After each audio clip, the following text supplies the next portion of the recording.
പിതാവിൻ്റെയും പുത്രൻ്റെയും പരിശുദ്ധാത്മാവിൻ്റെയും നാമത്തിൽ ആമേൻ.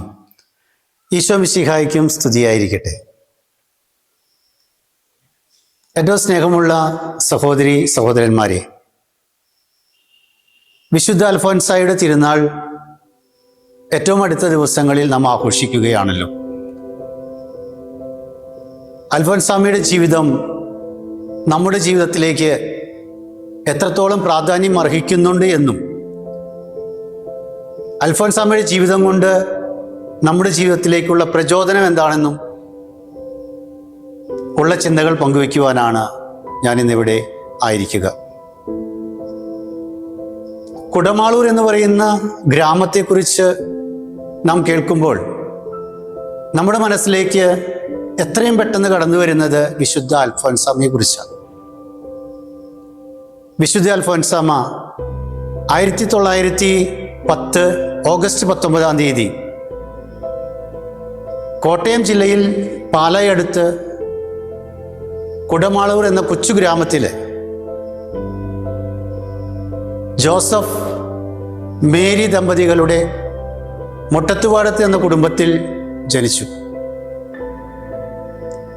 ചെറുപ്പം മുതലേ പ്രാർത്ഥനാ ചൈതന്യം വളരെയധികം ആഴത്തിൽ ഉണ്ടായിരുന്ന ഒരു വ്യക്തിയാണ് വിശുദ്ധ അൽഫോൻസ. വളരെ ചെറുപ്പത്തിൽ തന്നെ തൻ്റെ അമ്മ നഷ്ടമായതിൻ്റെ സങ്കടം ഉള്ളിലുണ്ടായിരുന്നു.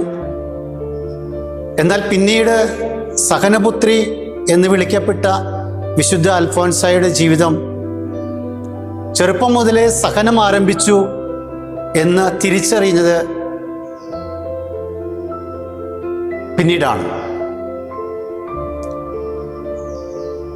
ചെറുപ്പം മുതലേ വിശുദ്ധ കൊച്ചുത്രേസ്യയുടെ ഒരു ഭക്തിയായിരുന്നു വിശുദ്ധ അൽഫോൻസ. വിവാഹപ്രായമായപ്പോൾ കുടുംബക്കാരുടെ നിർബന്ധം മൂലം വിവാഹിതയാകണം എന്നുള്ള ഒരു നിബന്ധന വീട്ടുകാർ മുന്നോട്ട് വെക്കുമ്പോൾ വിശുദ്ധ അൽഫോൻസയ്ക്ക് ഒരു സന്യാസിനിയായി ജീവിക്കണമെന്നുള്ള അതിയായ ആഗ്രഹം ചെറുപ്പം മുതലേ ഉണ്ടായിരുന്നത് കൊണ്ട് തന്നെ വിവാഹത്തോട്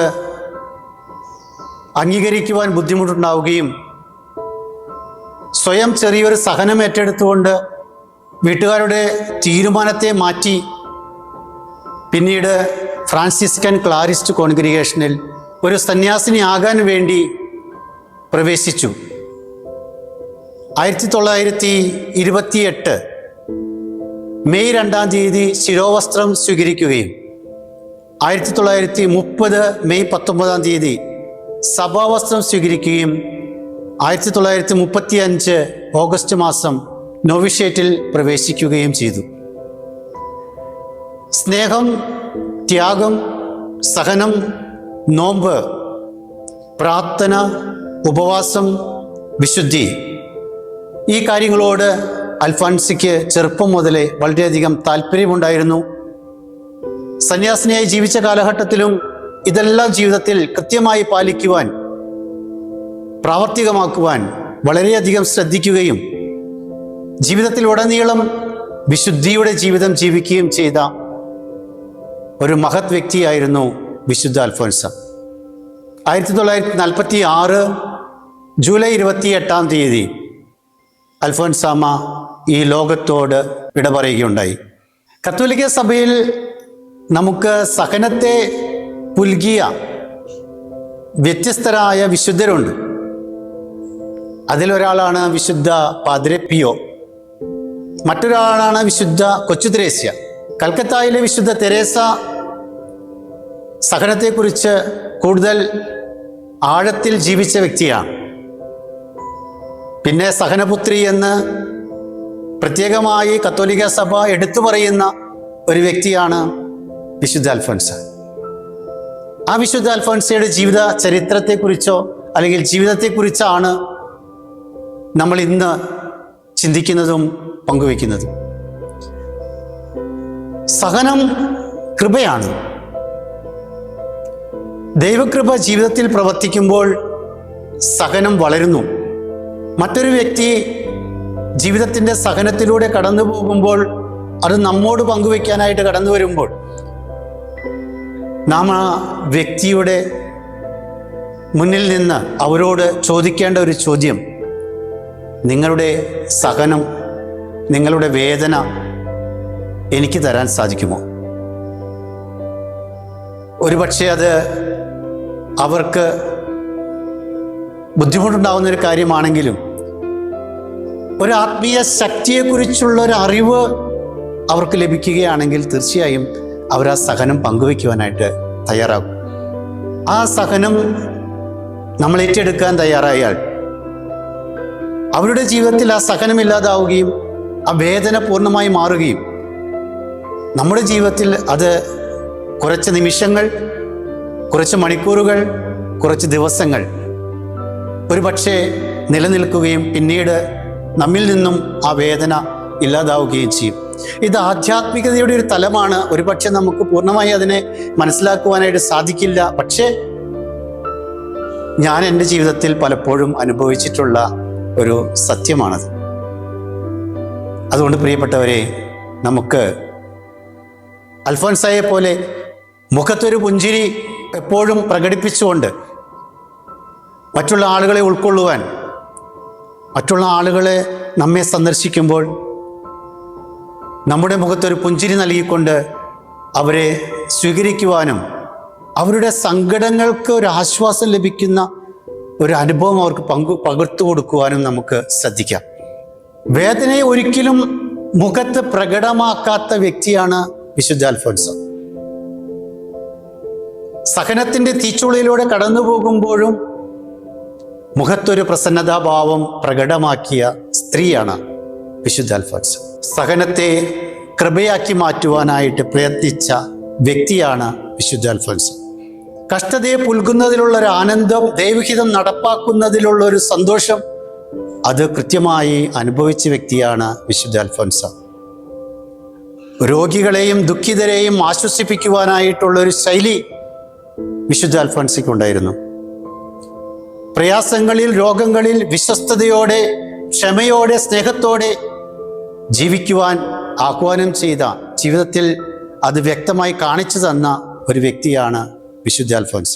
സഹനത്തെ കൃപയുടെ ഉപാധിയാക്കി മാറ്റാൻ നമുക്ക് സാധിക്കണം. നമ്മുടെ സഹനം വഴി മറ്റുള്ള ആളുകൾക്ക് രോഗസൗഖ്യം, പ്രശ്ന പരിഹാരം, കുടുംബസമാധാനം ഒക്കെ നൽകുവാനായിട്ട് നമുക്ക് സാധിക്കും. ദുരിതം അനുഭവിക്കുന്ന ആളുകൾക്ക് ഒരു മധ്യസ്ഥയായി വിശുദ്ധ അൽഫോൻസ ദൈവസന്നിധിയിൽ പ്രാർത്ഥിക്കുന്നു എന്നാണ് നാം വിശ്വസിക്കുന്നത്. വിശുദ്ധ അൽഫോൻസയെക്കുറിച്ച് കൂടുതലായി നമ്മൾ പറയുമ്പോഴെല്ലാം പരിധിയില്ലാത്ത സ്നേഹവും പരാതിയില്ലാത്ത സഹനവുമാണ് വിശുദ്ധ അൽഫോൻസായുടേത്. സഹനം കുടുംബത്തിൽ, സമൂഹത്തിൽ, സന്യാസ ഭവനങ്ങളിൽ ഒക്കെ ഉണ്ടാകുമ്പോൾ നമ്മൾ വിശുദ്ധ അൽഫോൻസയുടെ ജീവിതത്തെ ഓർത്തുകൊണ്ട് അത് സ്നേഹത്തോടെ പുൽകാനായി നമുക്ക് ശ്രദ്ധിക്കാം. ഇത് വിശുദ്ധ അൽഫോൻസ നൽകിയ മാതൃകയാണ്. സുഖം തേടുന്നവർക്ക് സമാധാനം ലഭിക്കുന്നില്ല, സൗകര്യങ്ങളിൽ സന്തോഷം നഷ്ടമാകുന്നു. ഇത് വിശുദ്ധ അൽഫോൻസയുടെ ജീവിതവുമായി നാം മനസ്സിലാക്കുമ്പോൾ നമുക്ക് ഉൾക്കൊള്ളുവാൻ സാധിക്കുന്നതാണ്.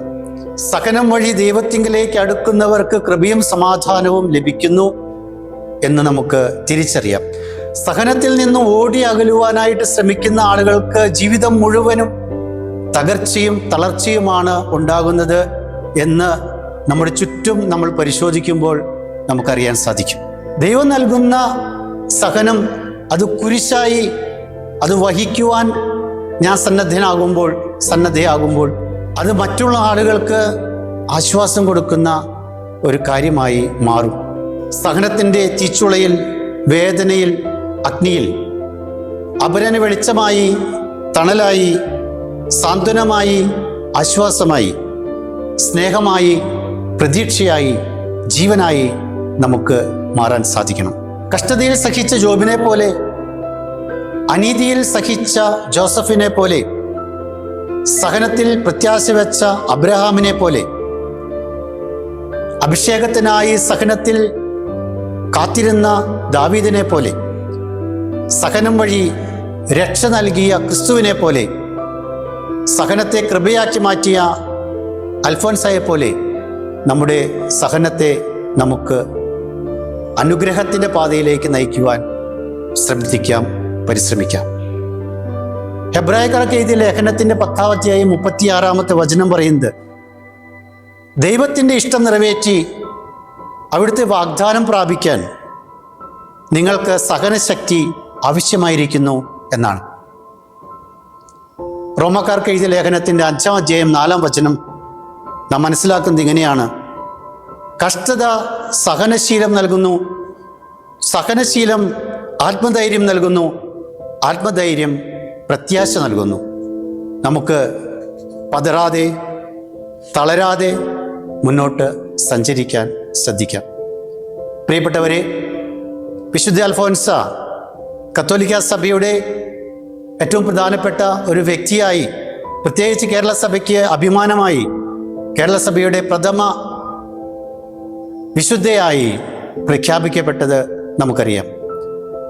1953 ഡിസംബർ 2 ദേവദാസിയായും 1985 ജൂലൈ 9 വെനറബിൾ ആയും 1986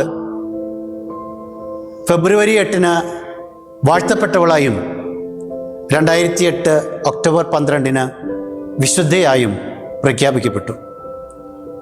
ആ വിശുദ്ധിയുടെ സഹന ജീവിതത്തെ ഉൾക്കൊണ്ടുകൊണ്ട് നമുക്കും കൃപയുടെ വഴിയിലൂടെ സഞ്ചരിക്കാം. ഏവർക്കും വിശുദ്ധ അൽഫോൻസാമ്മയുടെ തിരുനാളിൻ്റെ എല്ലാ മംഗളങ്ങളും ഭാവുകങ്ങളും നേർന്നുകൊണ്ട് ദൈവം നമ്മെ സമൃദ്ധമായി അനുഗ്രഹിക്കട്ടെ എന്ന് പ്രാർത്ഥിച്ച് നമുക്ക് മുന്നോട്ട് പോകാം. ഈശോ മിശിഹായ്ക്കും സ്തുതിയായിരിക്കട്ടെ.